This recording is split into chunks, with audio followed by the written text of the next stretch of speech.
The Pope of the Roman Catholic Church, the head of the Vatican State, was in Cameroon for a 3-day visit. His visit was widely anticipated, mixed with lots of emotions as well as controversies. From one end, some see it as a visit to distract Cameroonians about the issues that are at stake, taking into consideration the recent constitutional amendment which give the position of the vice president, who can be appointed, dismissed at any time by the head of state, whose mandate is not guaranteed by the will of the people, who also have the opportunity to finish the mandate of the will of the people. Those who see it as a distraction say it is aimed at getting Cameroonians who are supposed to revolt against such bill not to, because they will be carried by the excitement of the Most Holy Father, Pope Leo XIV.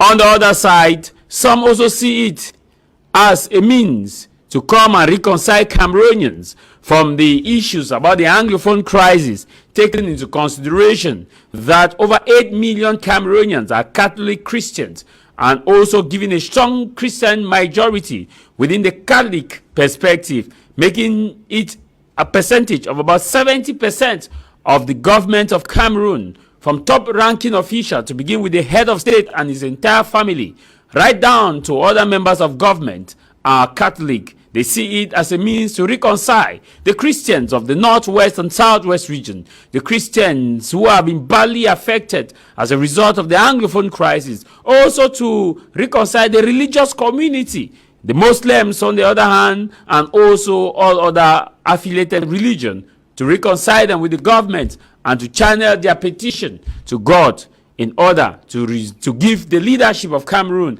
a sense of humanity, a sense of mercy, such that issues can only be looked upon from the perspective of the law, but also should be looked upon from the perspective of mercy, service to humanity. The Pope visited Yaoundé. In Yaoundé, the Pope said, peace cannot be decreed. Peace is not a slogan.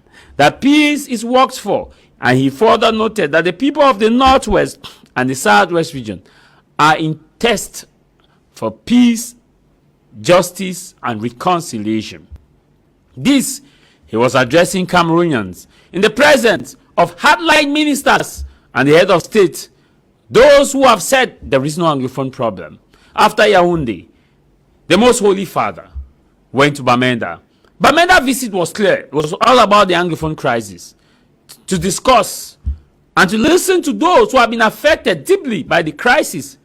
And that is why you had a lot of people who gave speeches on that day, centering on the Anglophone crisis. You had the president of the National Episcopal Conference, His Grace Andrew Foyan-Kea, who lamented that Most Holy Father, for more than 9 years we have suffered. We have suffered, Most Holy Father. And he said there is no Protestant peace. There's nothing as Catholic peace. There's nothing as Muslim peace. There's nothing as a peace from a particular religion. What the people from the northwest and southwest region need is peace. And that peace is something that the entire region needs. So there's no community that can say they live in peace. The Most Holy Father also listened to testimonies from the paramount fund of Mancon, as well as other officials who spoke to the Most Holy Father, explaining their suffering. The most remarkable one was the Imam of Boya Central Mosque, the representative of the Muslim faithfuls of the northwest and the southwest region of Cameroon. He also spoke about this issue, that the Muslim community has also been deeply affected, and that Most Holy Father, if you can, use your will to resolve this issue so that we can have peace. The sad reality that there is that all these speeches were being made in front of ministers who have said there is no Anglophone problem, in front of ministers who have called on government to use heavy hand, to use high level of heavy hand against those who have been captioned destabilizers, those who have been captioned empathizers of terrorism, those who have been captioned enemy of the state, who are hiding under the banner of an Anglophone crisis. A crisis, these same ministers who accompanied the Pope to Bamenda said there was no Anglophone crisis. It baffled me how they listened. And without any remorse on their faces, the even one that caught many attention was that of top-ranking government officials and also elected members of parliament. Across the political perspective, all the political parties, they were there. For 9 years, the crisis has not been discussed in the parliament. But these same members of parliament accompanied the Pope in Bamenda. They were there. They listened to those testimonies. They listened to the cry of the Lord, of the Bishop, the Archbishop of Bamenda, the President of the National Episcopal Conference. They listened to it. They also listened to the Imam of Buea and the numerous testimony. But the parliament, which is the highest place of the country, where decisions, laws are made, where debates across the foundation of the nation are discussed, all of those people, all of them seated there, none of them found it worthy for the Anglophone crisis be discussed in the parliament, in a nation that is bi-jurial and bicultural, after more than 5,000 people have been killed as a result of this conflict.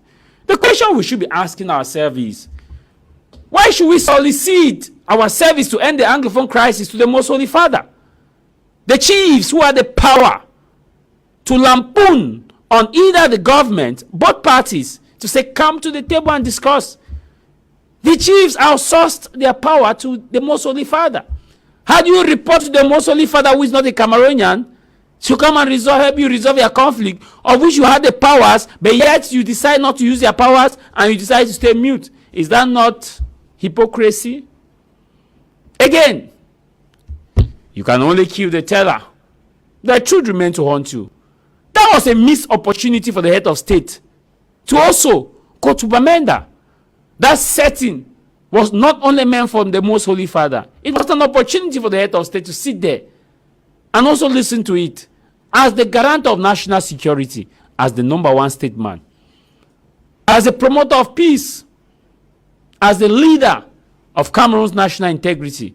But unfortunately, it was a missed opportunity. Quand on dit, est-ce que quelque chose doit changer? This is House of Commons. We meet Tah Mai Javis.